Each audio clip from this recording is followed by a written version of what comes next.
Shalom saudaraku semua yang dikasihi Tuhan Yesus Kristus. Selamat berjumpa lagi dalam renungan hari ini. Salam damai dan penuh sukacita. Hari ini saya Cornelius Nugroho akan menyampaikan renungan dengan judul Tuhan memberimu kuasa. Tetapi sebelum kita mendengarkan renungan firman Tuhan ini, marilah kita berdoa terlebih dahulu.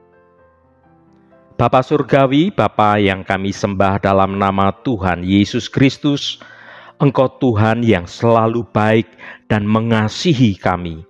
Senantiasa kami mengucap syukur untuk segala berkat kemurahan Tuhan. Terima kasih untuk kesempatan di hari ini.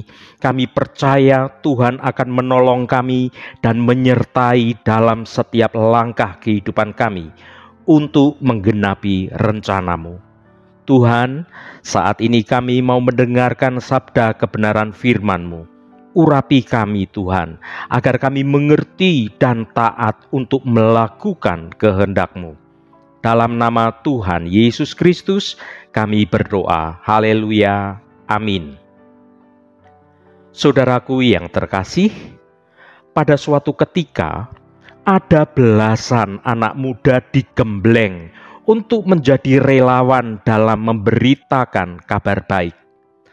Dari para ahli dan juga hamba-hamba Tuhan, mereka belajar berbagai pengetahuan menyangkut budaya, cara bergaul, dan lain-lain sebagainya. Tentu saja yang paling utama adalah pengajaran tentang Tuhan Yesus Kristus. Mereka adalah para relawan muda itu dimotivasi untuk bertekun di jalan Tuhan karena diri mereka harus menjadi kesaksian yang hidup bagi orang-orang di sekitar mereka. Cukupkah segala bekal tersebut? Tentu saja tidak, saudaraku.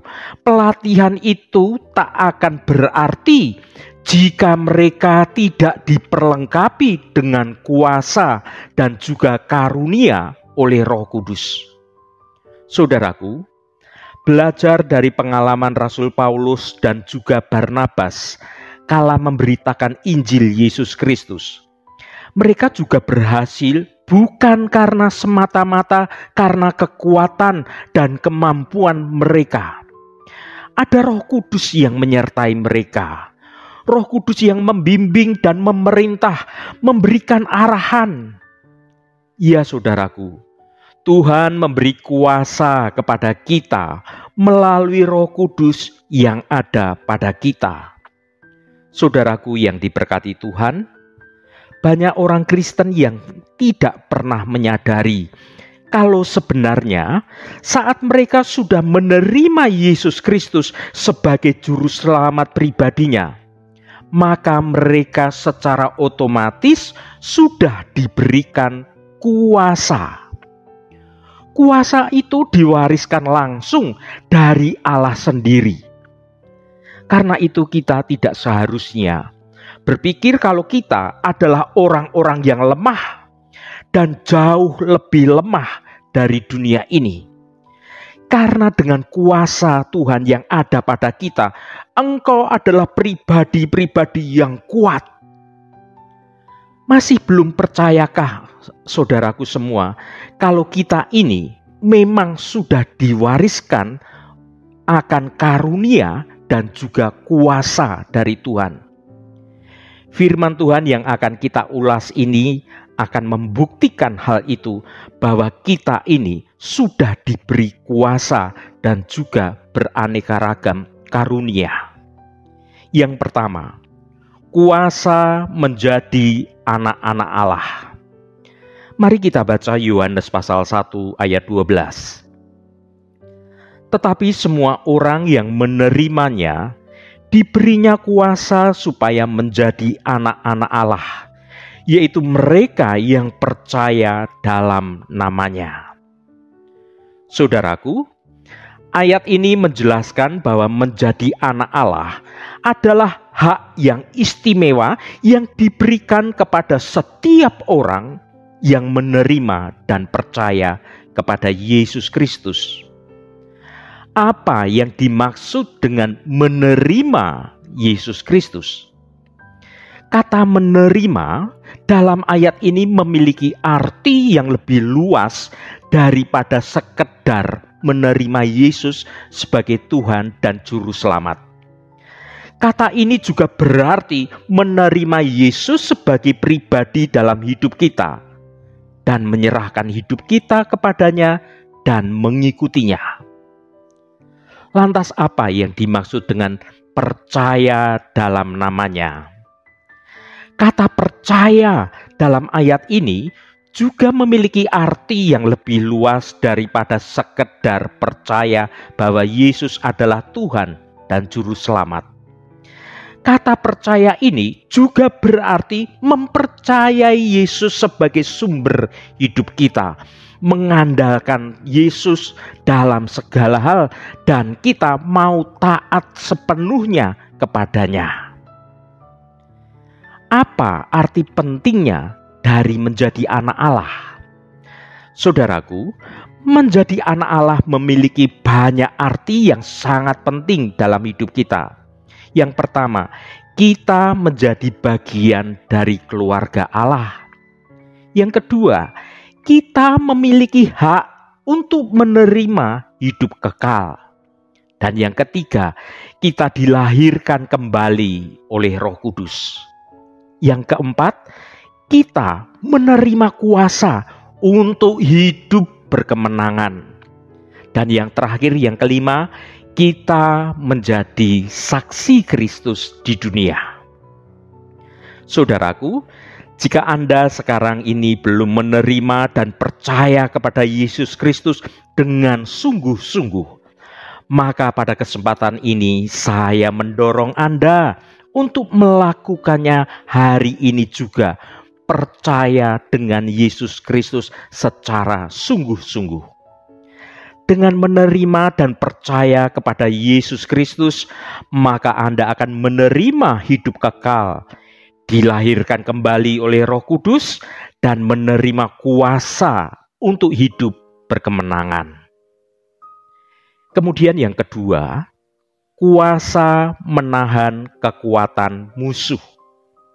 Mari kita baca Lukas 10 ayat 19. Sesungguhnya aku telah memberikan kuasa kepadamu untuk menginjak ular dan kalajengking dan kuasa untuk menahan kekuatan musuh, sehingga tidak ada yang akan membahayakan kamu. Saudaraku, dalam ayat ini Yesus Kristus memberikan janji kepada para murid-Nya bahwa Dia telah memberikan kuasa kepada mereka untuk menginjak ular dan kalajengking dan kuasa untuk menahan kekuatan musuh. Janji ini juga berlaku bagi kita sekarang ini, bagi semua yang percaya kepada Yesus Kristus. Ular dan kalajengking dalam konteks ini melambangkan kuasa si jahat, termasuk iblis, setan-setan, dan semua rombongan-rombongan kuasa si jahat itu. Kekuatan musuh melambangkan segala bentuk tantangan dan kesulitan, semua persoalan beban berat yang kita hadapi dalam hidup ini. Dengan janji ini, Yesus Kristus ingin meyakinkan kita bahwa Tuhan selalu menyertai kita dan memberikan kekuatan kepada kita untuk mengalahkan kuasa jahat dan dimampukan kita untuk menghadapi setiap persoalan, setiap tantangan yang ada di dalam hidup ini. Ada beberapa arti penting dari janji ini bagi kita sebagai orang-orang yang sudah diselamatkan Tuhan.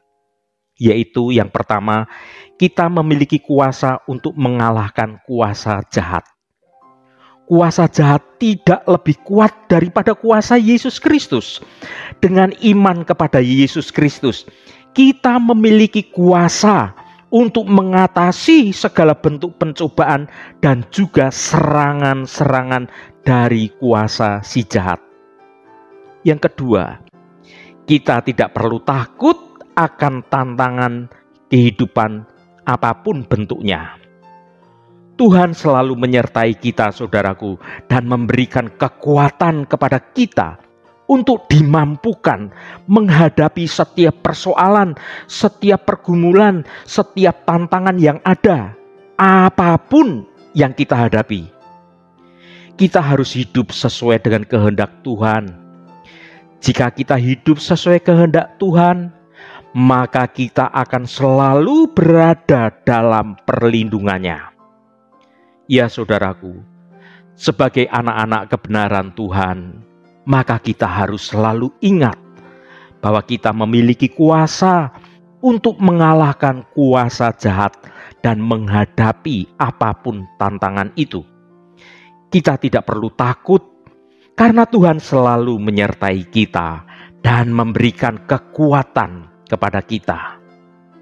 Untuk menerapkan janji ini terjadi dalam kehidupan kita sehari-hari, maka kita perlu memiliki iman yang kuat kepada Yesus Kristus. Iman adalah kunci untuk melepaskan kuasa yang telah diberikan Tuhan kepada kita. Dengan iman itu, kita mampu menggunakan kuasa-kuasa yang sudah Tuhan berikan kepada kita. Kemudian, hiduplah sesuai kehendak Tuhan. Ketika kita hidup sesuai dengan kehendak Tuhan, maka kita akan selalu berada dalam perlindungan Tuhan. Dan kalau Tuhan yang melindungi kita, maka tidak ada musuh yang mampu menyentuh kita atau mengalahkan kita. Karena Tuhan yang melindungi kita, saudaraku. Kemudian yang selanjutnya, berdoa dan meminta pertolongan Tuhan. Ketika kita tidak dapat mengalahkan kuasa jahat dan menghadapi tantangan apapun dengan kekuatan kita sendiri, saudaraku. Kita ini manusia yang lemah. Kalau kita ini seolah-olah menjadi kuat, itu karena ada kekuatan Tuhan yang ada pada kita. Jadi jangan andalkan kekuatanmu sendiri. Berdoalah, minta pertolongan Tuhan supaya kuasa yang ada padamu itu yang akan bertindak atas penyertaan Tuhan dalam hidupmu. Kita perlu berdoa dan meminta pertolongan Tuhan dengan sungguh-sungguh. Kemudian yang ketiga, kuasa untuk mengikat dan melepaskan. Mari kita baca Matius 16 ayat 19. Kepadamu akan kuberikan kunci kerajaan surga.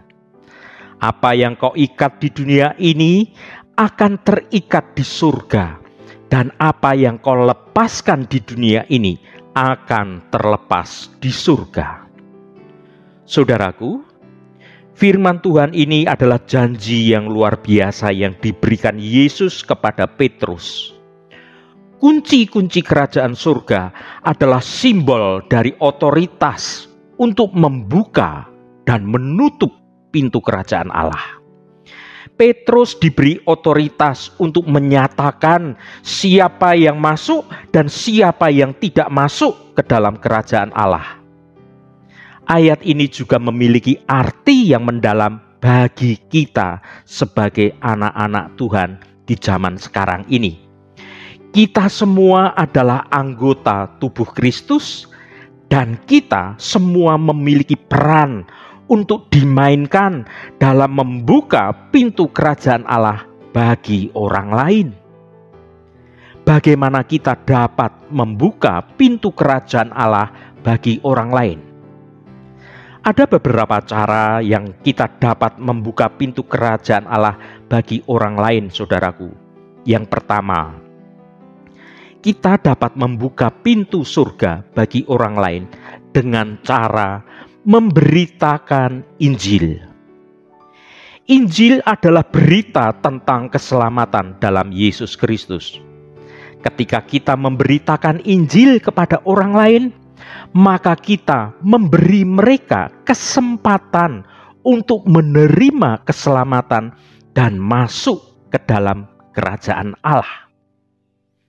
Yang kedua, kita dapat membuka pintu surga bagi orang lain dengan cara mengasihi orang lain. Saudaraku, kasih adalah ciri khas dari kerajaan Allah. Ketika kita mengasihi orang lain, maka kita sedang menunjukkan kepada mereka cinta Allah. Cinta yang dapat membuka pintu hati orang lain untuk mau menerima Yesus Kristus. Kemudian yang ketiga, kita dapat membuka pintu surga bagi orang lain dengan cara menjadi teladan hidup dalam kebenaran. Ketika kita hidup sesuai dengan ajaran Yesus, maka kita menjadi teladan bagi orang lain. Kita menunjukkan kepada mereka bagaimana hidup dalam kebenaran dan kebenaran dalam kasih, sehingga melalui kesaksian yang nyata dalam hidup kita, orang lain menjadi tertarik untuk mengenal dan percaya kepada Yesus Kristus. Ayo saudaraku, buka pintu kerajaan Allah bagi orang lain. Kita dapat melakukan semua ini dengan memberitakan Injil, mengasihi orang lain, dan menjadi teladan bagi orang lain. Ketika kita melakukan ini, kita membantu orang lain menemukan keselamatan dalam Yesus Kristus, dan orang itu menjadi percaya kepada Yesus Kristus. Ketika orang itu menjadi percaya kepada Yesus Kristus, maka kita telah membukakan pintu surga bagi orang itu untuk memasuki kerajaan Allah. Haleluya, Tuhan memberkati kita semua. Mari kita tutup renungan ini dengan berdoa. Allah Bapa yang kami sembah dalam nama Tuhan Yesus Kristus, terima kasih atas kebenaran firman-Mu yang sudah kami dengar pada hari ini. Bapa yang baik, puji syukur kami panjatkan kepadamu atas kasih setia dan penyertaan-Mu yang senantiasa ada dalam hidup kami. Tuhan, kami menyadari bahwa kami adalah manusia yang lemah dan terbatas. Kami tidak mampu menyelesaikan masalah-masalah kami sendiri. Namun kami percaya bahwa Engkau adalah Allah yang Maha Kuasa dan Maha Pengasih. Engkau selalu siap mendengar dan menjawab doa-doa kami. Tuhan, Engkau telah memberikan kuasa dan karunia kepada kami semuanya. Doa kami untuk memiliki kuasa untuk mengubah keadaan, baik dalam hidup kami sendiri maupun dalam hidup orang lain. Kami berdoa untuk diri kami sendiri, agar kami selalu memiliki iman dan keyakinan yang kuat untuk berdoa dengan setia kepada Engkau. Biarlah kami tidak pernah ragu untuk datang kepadamu dalam doa. Kami juga berdoa untuk orang-orang yang membutuhkan pertolongan-Mu. Biarlah doa-doa kami membawa sukacita dan kesembuhan dan juga pemulihan bagi mereka. Tuhan, kami percaya bahwa doa-doa kami tidak akan pernah sia-sia. Engkau akan menjawab doa-doa kami sesuai dengan kehendak-Mu dalam hidup setiap anak-anak-Mu. Terima kasih Bapa. Engkau sudah berkenan memberkati seluruh anak-anak-Mu yang terus setia mencari wajah Tuhan melalui renungan hari ini. Dan bawa kami dalam takut akan Tuhan, dan bawa kami juga dalam perkenanan Tuhan, agar hidup kami boleh terus menyenangkan hati Tuhan. Tuhan nyatakan anugerah berkat kemurahan dalam kehidupan saudara-saudara kami semua. Kami percaya dengan segenap iman kami bahwa Tuhan turut bekerja ketika kami bertobat dengan sungguh-sungguh dan hidup dalam kebenaran-Mu. Terima kasih Tuhan, Engkau sungguh baik dan teramat baik. Tuhan, berkatilah kami di sepanjang hari ini, dalam segala tugas dan aktivitas kami, dalam studi dan pekerjaan kami, dalam pelayanan kami, dalam usaha kami, dan dalam segala hal Tuhan akan berkati. Dan kami memiliki hidup yang menyenangkan hati Tuhan, dan hidup kami dapat menjadi berkat juga bagi sesama kami. Terima kasih Tuhan. Segala hormat, pujian, dan ucapan syukur hanya bagi nama-Mu yang kudus. Saudaraku, mari kita berdoa. Bapa kami. Bapa kami yang di surga, dikuduskanlah namamu, datanglah kerajaan-mu, jadilah kehendak-mu di bumi seperti di surga. Berikanlah kami pada hari ini makanan kami yang secukupnya, dan ampunilah kami akan kesalahan kami, seperti kami juga mengampuni orang yang bersalah kepada kami. Dan janganlah membawa kami ke dalam pencobaan, tetapi lepaskanlah kami daripada yang jahat. Karena Engkaulah yang empunya kerajaan dan kuasa dan kemuliaan sampai selama-lamanya. Saudaraku, bukalah hatimu dan tengadahkan tanganmu. Terimalah berkat Tuhan. Tuhan memberkati engkau dan melindungi engkau. Tuhan menyinari engkau dengan wajah-Nya dan memberikan kasih karunia. Tuhan menghadapkan wajah-Nya kepadamu dan memberikan damai sejahtera. Berkat anugerah dari Bapa Surgawi, cinta kasih karunia dari Tuhan Yesus Kristus, dalam persekutuan dan penghiburan Roh Kudus, menyertai kita semua sekarang ini dan sampai selama-lamanya. Dalam berkat Tuhan Yesus Kristus, haleluya, amin. Puji Tuhan, saudaraku semua. Saya percaya firman Tuhan hari ini sudah menjadi berkat yang akan menuntun hidup kita semua. Roh Kudus senantiasa menolongmu dan menuntunmu hidup dalam jalan kebenaran Tuhan. Haleluya. Saudaraku, saya sangat senang sekali jika Anda berkenan memberikan komentar pada konten video ini dan bagikan renungan ini pada teman dan sahabat Anda agar mereka diberkati juga melalui renungan ini. Sampai bertemu kembali. Shalom, Tuhan memberkati.